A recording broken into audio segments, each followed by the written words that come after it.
So who here is excited about the iPhone 6? Woo, yeah, a bunch of people. Actually, quick show of hands, who here is sort of using Android? Yeah, okay, most of the room. And then the other side of it is like people using iOS or Apple devices. Okay, so like it's like, I don't know, 1/3 to 2/3, it's not too bad.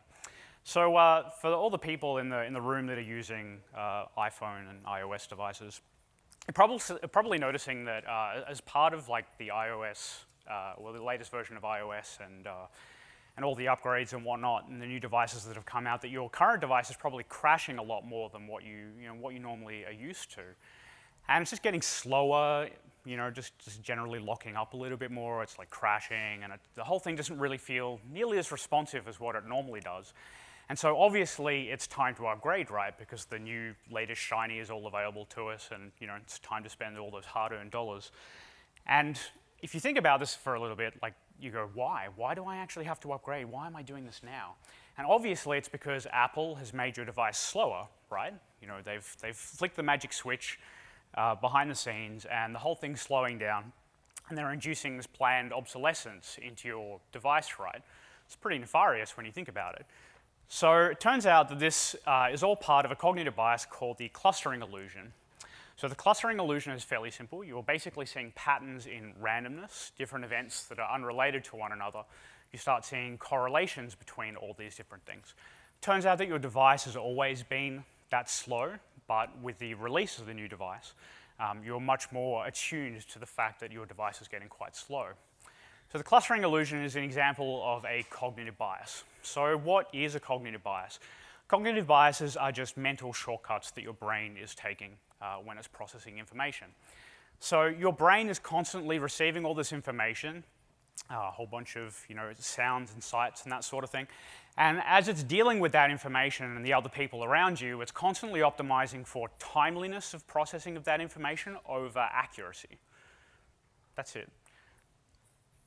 So the process that your brain goes through is something a little bit like this. So it's doing some sort of problem solving.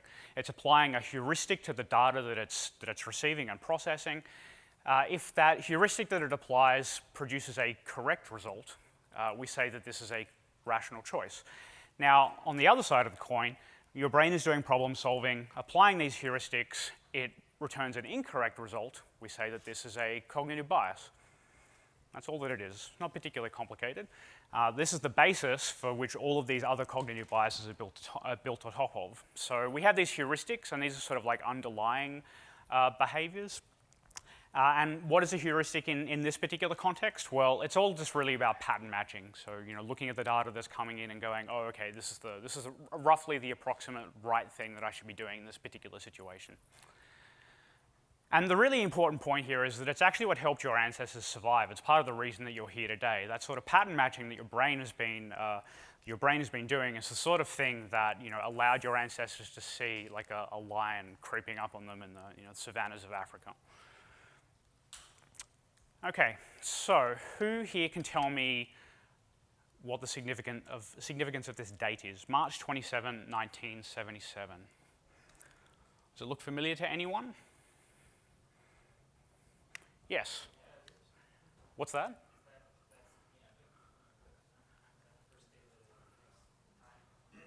No, it's not. It's not the epoch. It's not the Unix epoch. Close though. About 7 years late, but yeah, close. Any other guesses? All right. So this is the date of the worst aircraft disaster in human history. So it happened at this little airport here on this island called Tenerife, and the situation played out something a bit like this. So we've got these two planes that are getting ready to take off. We've got this KLM flight over here, and it's just gotten ready. It's starting to taxi onto the runway. We've got this control tower up here. There's a little bit of fog on the runway as well, and it can't really see all that well. And meanwhile, while this KLM flight is taxiing along, more fog rolls in. And to the point where the control tower now can't see either of these planes that are about to take off. You've got this KLM flight and this Pan Am flight over here. So the Pan Am flight starts taxiing onto the runway as well, to the point where both of these planes are facing one another. They can't see one another because there's all this fog on the runway, and the control tower isn't able to see either of the planes or the runway. Pretty bad sort of situation. So as part of the final takeoff clearance routine, both aircraft radio into the control tower. They both use the same frequency. They overlap with one another. So the control tower doesn't know that, all the control tower basically hears is static. It doesn't know that either of these planes are radioing in, asking for the final clearance to take off. Both of the crews of either of the planes, they interpret the information that they get back, the squawk, as a clearance, and they both start taking off towards one another. Pan Am flight a little bit faster, and the KLM flight as well. And they both collide here in this fog. And it resulted in this, 583 deaths.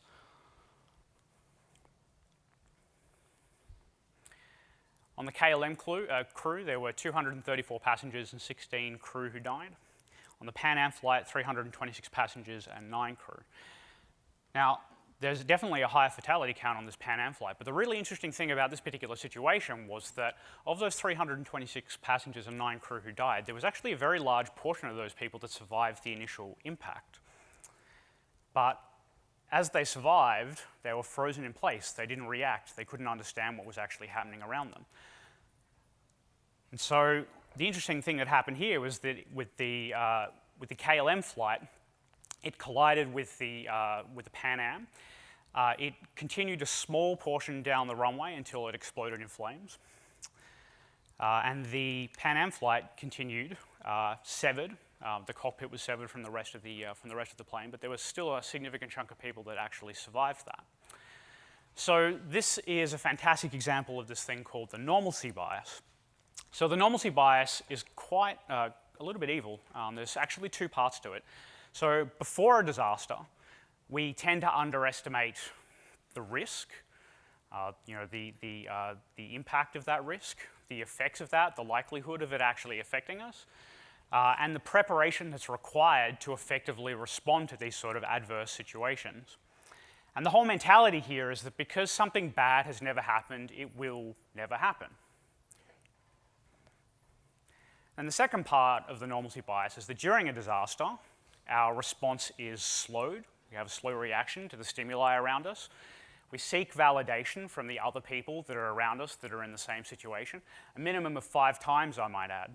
So you're asking for feedback from other people around you at least 5 times before you start to actually react and do anything.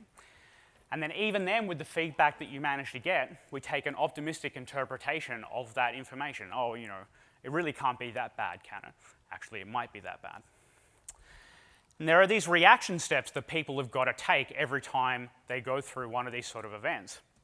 So the first is cognition, just generating an understanding of what's happening around us, a perception of that, relating that back to our existing knowledge and experience, or complete lack of experience, as the case may be, a comprehension of the situation that we're currently in, a decision about whether to react or not to react, an implementation of a plan to actually make that decision come into reality. And then finally, at the very end of this, movement. There are 6 other steps before we get to movement. All of these things are really complex tasks. They're not simple.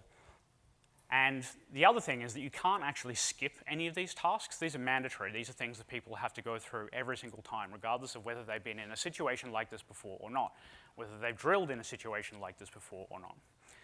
But the good news is that you can practice them to make them more automatic so that you spend less time deliberating during a disaster. That's the key difference here. The people that actually do the practice, they do the drilling, they deliberate less during a disaster.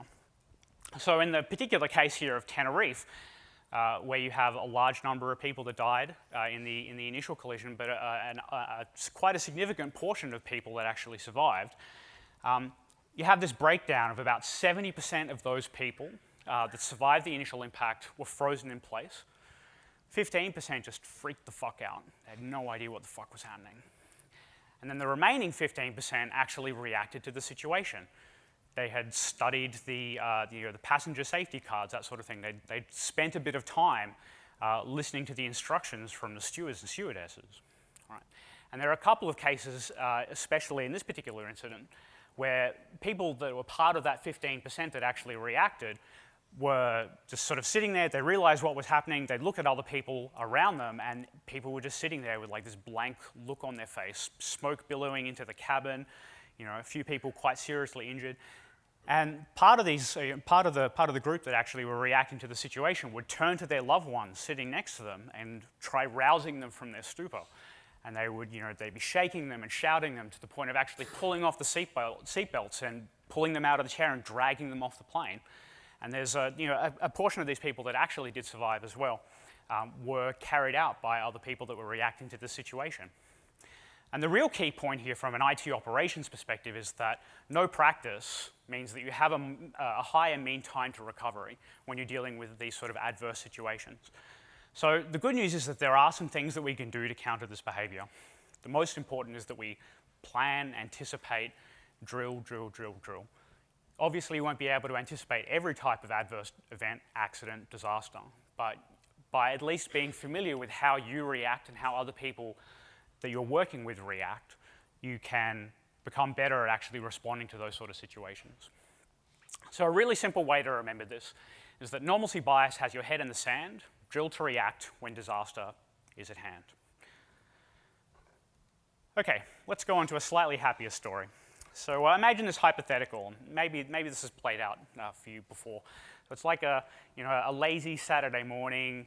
You're waking up, and you sort of go about your normal morning routine. You're sort of putting a couple of eggs together for breakfast, and you've prepared all the different things, and you're sitting down at the table, and you realize, oh, I could really do with some salt and pepper here.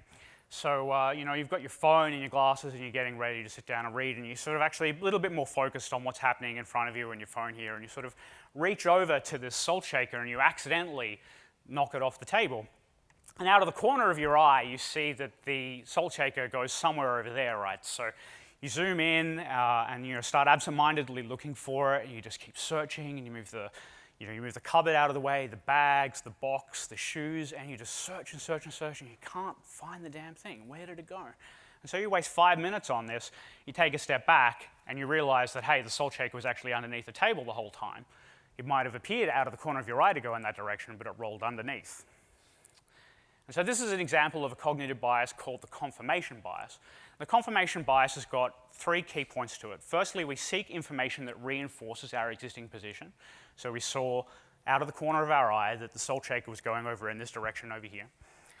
We ignore alternative explanations. Obviously, because I saw the salt shaker go over here, then it definitely can't be underneath the chair that I'm sitting on. And even worse, we actually interpret ambiguous information in favor of our existing beliefs and positions. So who here, I guess I'm talking to the right sort of audience where people actually know who this guy is, right? Stephen Colbert, yeah. Pretty great.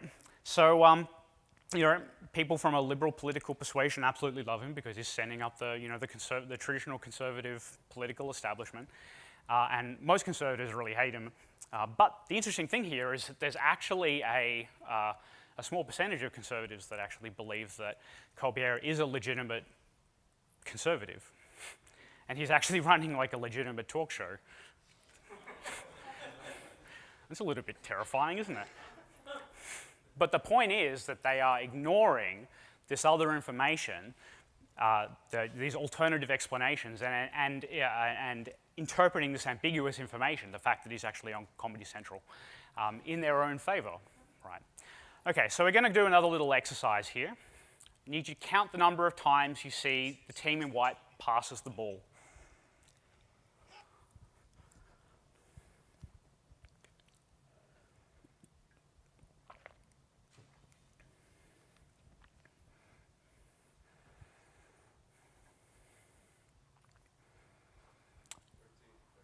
$13, okay, any other answers here? 14, yeah, you be quiet, just wait a second.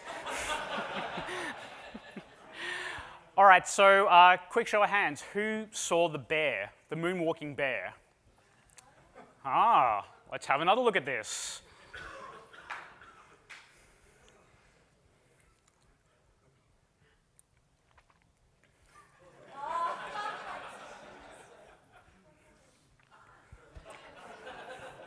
Weren't you paying attention? So this isn't an abstract concept. This is a real thing. You're all experiencing it right now. So another example of this, say you're debugging code, like debugging some Puppet manifest that you've written, and you're using some sort of off-the-shelf third-party module, but you know that your code is perfect. There can't possibly be this problem in my code. It's, these resources just aren't applying in the way that I would expect. And so obviously the problem is in this other library, in this third-party module that you've gotten off the forge that isn't appropriately verified and all that stuff. But you just can't find where the fucking problem is. So you just look and you look and you look, 30 minutes passes, probably more like 60, 90, 120 minutes. And then it turns out that the bug was actually in your code all along, right? Who here has done something like this before? Yeah, okay. Confirmation bias at work. So the good news is that there are actually some things that we can do here to counter this behavior. Firstly, we can take opposing viewpoints. We can appoint particular people when you're having an argument or a conversation to play the devil's advocate. And by doing that, the existing views that you have, you end up actually having to do a bit of extra work to argue that rather than just sort of relenting to just groupthink. The other interesting thing about confirmation bias is that quite often if the conclusion that you've come to about a particular topic or people or group of people is negative, it's very possible that that conclusion is biased. So confirmation bias quite often does lead to negative interpretations of other people within the systems that we're operating in. So a simple way to remember confirmation bias is that confirmation reinforces while you ignore other sources. Okay. So let's move on to another bias. I'm going to tell you about a little story about provisioning automation at this company that I work for called Bulletproof. And it does not have a happy ending. In fact, we went through a period where for about 18 months we didn't deliver any provisioning automation to the rest of the business. That's a long time not to actually deliver anything. So the story goes something a little bit like this. The provisioning team, who are responsible for provisioning new services to the customers, would come to us as part of like a weekly catch-up and go, hey, we're being really hurt by these VMware provs that we're doing at the moment. We really need you to help us automate that and make that go away, make that pain go away. And so the R&D team, which I'm leading, says, okay, that's great. We'll totally get on that right now. 2 weeks later, we have another one of these catch-ups. Provisioning team are like, okay, really great work with all this VMware stuff. We're getting there, but we're not quite there yet.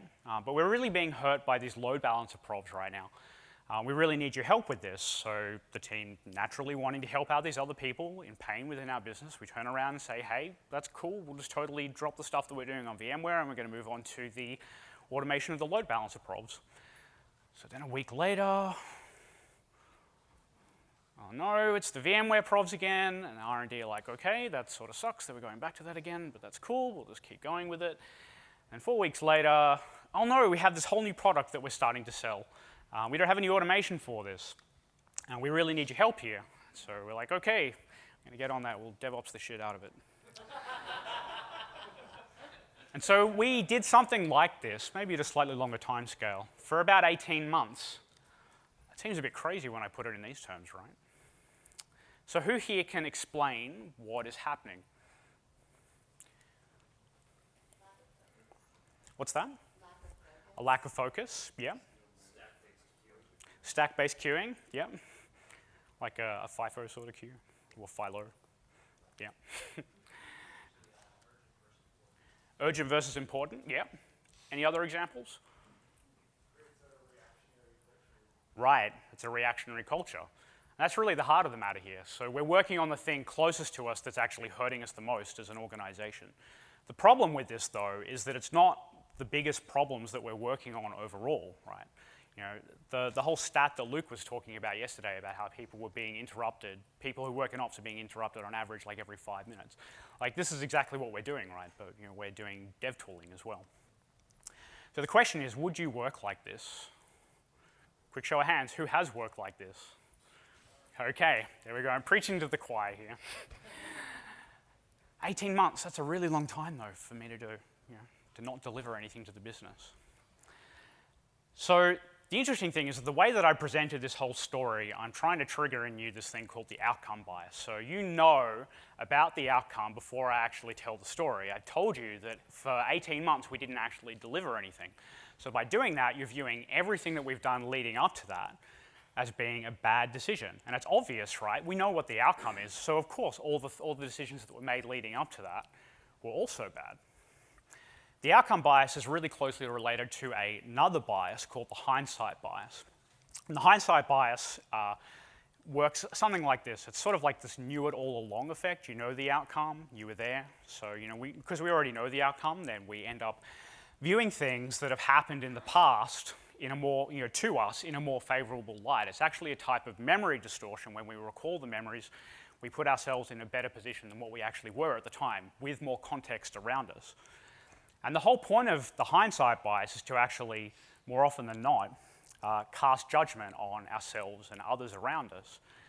And this whole mentality of, those people over here, they were capable of preventing a bad outcome. And it sort of feeds into this whole idea that when there is some sort of failure around us, within tech culture, but also the broader society, we talk about events in the context of the outcome, because we know the bad thing that happened. And obviously, bad outcomes come from these bad decisions. So here's a great example of this in sort of broader popular culture. MH17, terrible tragedy. These are newspaper headlines within days of MH17 happening. We've got people saying, we obviously need to overhaul all of the flight paths because these people were taking, these pilots were taking an abandoned flight path. Why would they be doing that? Why would they be taking this abandoned flight path? Obviously, Malaysia Airlines doesn't give a shit about passenger safety because they're willing to sacrifice, or they're willing to save $66 per passenger by flying over an active conflict zone. Why were they doing that? So we have all the facts available to us, and these are fairly major news publications. This is a very typical narrative that you see after these really big picture disasters. And it's the sort of thing that we're emulating within our own culture, within our own organizations on a day-to-day basis. And the point about hindsight bias is that it really taints all interactions with other people around us, people within our teams, people within other teams. And hindsight bias is really your culture killer. That's the most important thing that you can take away from this talk today. Another example of it, maybe from more of an ops perspective, monitoring thresholds. So who here has received some sort of weird-ass alert that they've never seen before at 3 a.m. in the morning? Right. So you've probably seen something like this. I mean, what does that even mean? Back-end HTTP port 81. Why are you even running something on port 81? Is port 80 not good enough for you? And so, I don't want that thing that woke me up in the middle of the night to wake me up again, because that was interrupting my sleep, and I want that thing to go away. But, more interesting question, how often does that alert actually fire? Do you have any data on that? What percentage of all alerts is that? Do you know? Do you have a way to be able to check that? Are there other alerts from your monitoring system that are firing more frequently that you just don't know about? What makes that one thing that woke you up at 3 a.m. in the morning the most important thing to fix? So if you look at, say, a table here of all this data, who here can actually see front-end HTTP port 81 or back-end HTTP port 81? Right, how far down is it? Third from the bottom. Oh, right, it's there. Obviously, it's the most important thing to fix, right? Never mind all these other things, some of which are spending 22 days, 1 month, 16 hours in a critical state. Wow. But obviously, this little thing down here is the most important one to work on. So the good news is that we can actually use hindsight bias and harness this behavior to get some pretty interesting outcomes in the way that we view failure and anticipate failure. So John Allspore talks about this whole idea of counterfactuals. And this is a process that they quite often go through whenever they're releasing new products or features within Etsy. So before they do this release, they get all the different people from all the different teams within the company together, and they ask this question, okay, we're about to launch. What do you think the thing is that's going to break? And so you'll get a bunch of answers from different people. They'll look at sort of past things that have happened, and they'll go, oh, yeah, I think this might break. But quite often, the thing that they say that will break is something that they've already tried to anticipate for, right? But then they flip it on their head, and they say, okay, put yourself in your shoes 5 minutes after the launch. What is the thing that just broke? And by doing that, by putting yourself in your shoes in the future, you actually end up triggering the hindsight bias to actually be able to think about things from a completely different perspective. And quite often, the results that they get, the answers that they get from asking those two different questions one after another, they're quite different from one another. We can also do some simple things to counter this sort of behavior as well. So during like a case where you're getting these monitoring alerts, or you're doing this like constantly changing priorities of provisioning automation, you try and collect data about what you're actually doing, analyze that data, you make decisions based on that data. Sounds pretty simple, right? It's the scientific method. And the point is that we, as a business and as an organization, we're trying to act on data, not feelings. Now, that is perhaps a statement that lacks a little bit of empathy with the people that are actually working in these systems. It's a very clinical way of looking at it. So maybe what we actually need to try and do here as a culture is act on data and feelings, because there are people at the end of the day that are at the end of that pager that are being woken up. So maybe we do actually need to try and take the two things into account and try and balance them with one another. And then after, the other interesting thing that we can do here is explain in terms of foresight. So when you're doing an incident post-mortem or a learning review, rather than going, okay, we know what the outcome is, let's work all the way back and build this timeline starting from now to when we think the thing started, we flip it on its head and look at it from the other direction. We go back in the past, we work out an arbitrary point in the past, we start from there, and we explain all the different things that happened in terms of the foresight. And the point here is that we're trying to capture this thing called local rationality. And local rationality is actually a pretty powerful concept. People make what they think are the best decisions based on the information that they have at hand. Other way to look at it is that nobody comes to work every day thinking, how much shit can I fuck up?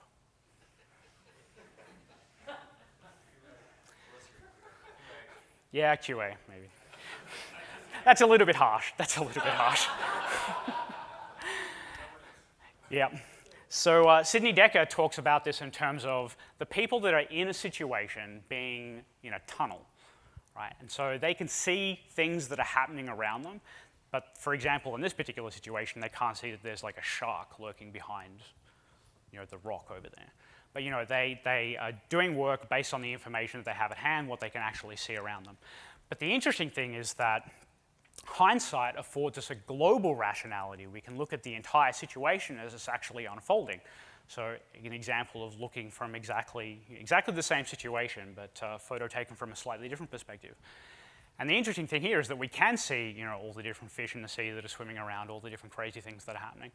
But also when you look in at this tunnel here, notice how people just are weirdly shaped. Right, that's pretty much it's a pretty good analogy for the way that we actually view events in the past as well when we're sitting outside the tunnel and looking at what people in the past have actually done. So a really simple way of thinking about this is that hindsight blinds and foresight finds.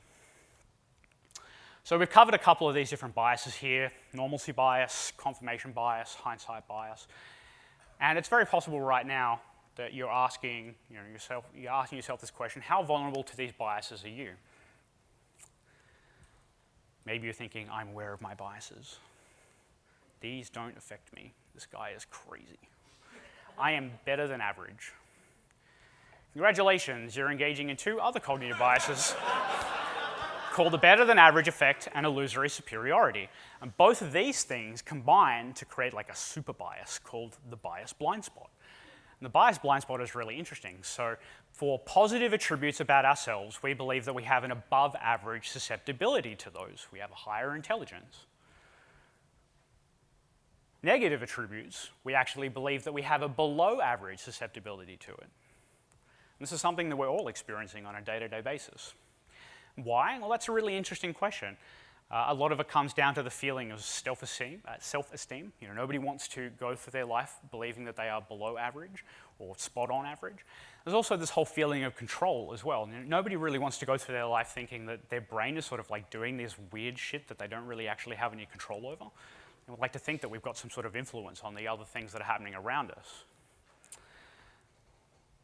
So another thing, all these different little mantras that we've been rhyming here: normalcy bias as you head in the sand, drill to react when disaster is at hand, confirmation reinforces, you ignore other sources, hindsight blinds, foresight finds. This is another cognitive bias called the rhyme is reason effect.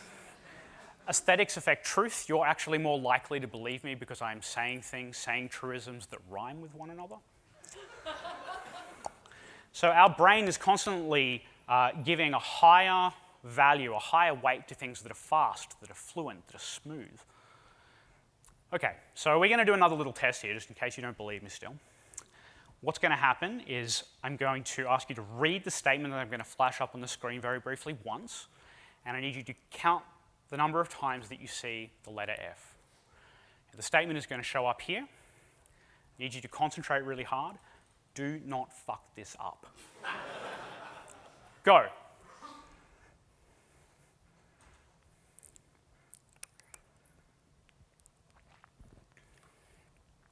Okay, that's it. So, how many times did you see the letter F? Quick show of hands for 5, 6, 7, 8. So the correct answer is actually 8. So this is an example of the fluency heuristic in action. The fluency heuristic is an underlying heuristic that drives many of these cognitive biases that we've talked about today. So take another look and have a quick shout out if you can see what you missed for people who didn't get 8. The ofs, right, because they're smaller. There's 3 of them. How did you miss that? The point is that your brain is placing a higher value, a higher weight on larger words, and it's expecting that that pattern is going to continue. You're looking for Fs in the larger words. Your brain is skipping over other information that doesn't quite fit that pattern, like the obs. So the good news here is that we can actually harness this behavior. So the obvious thing that we can do here is rhyme the mantras. So it's a good way of making ideas stick, right? Just keep them small, pithy, simple. The sort of thing that you can remember at the end of a pager at 3 a.m. The other interesting thing as well is that the perception of the typography that people use actually improves with some type over other types. So type that is like serif, it's actually it can under sleep deprivation be a little bit more difficult to actually perceive. So sans serif works pretty well, and also turns out that Comic Sans is also a pretty darn easy to read font. Maybe that's an unpopular opinion. So, have you actually learned anything? This has all been very entertaining, but have you actually learned anything? So we're going to do the experiment that we did earlier, slightly different setting. I need you to count the number of times the people in the white pass the ball, and I need you to tell me what the gorilla does when he comes through.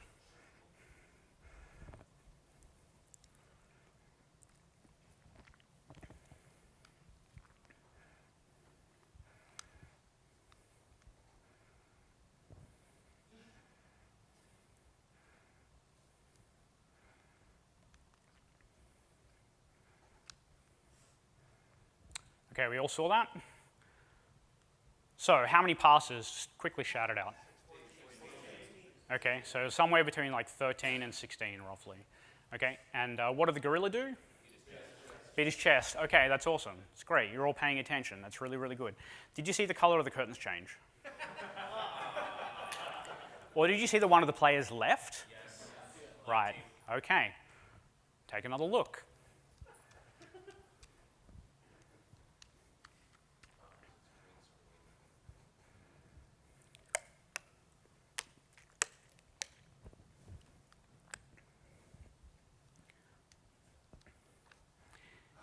There's the player leaving, and there's the color of the curtain changing.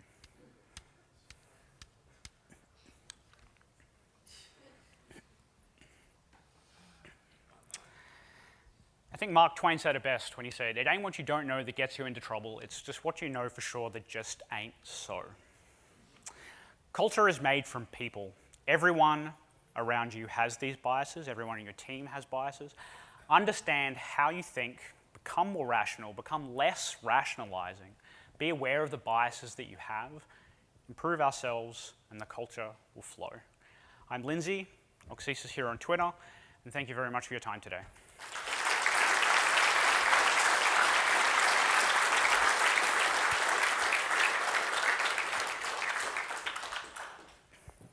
Okay, any questions?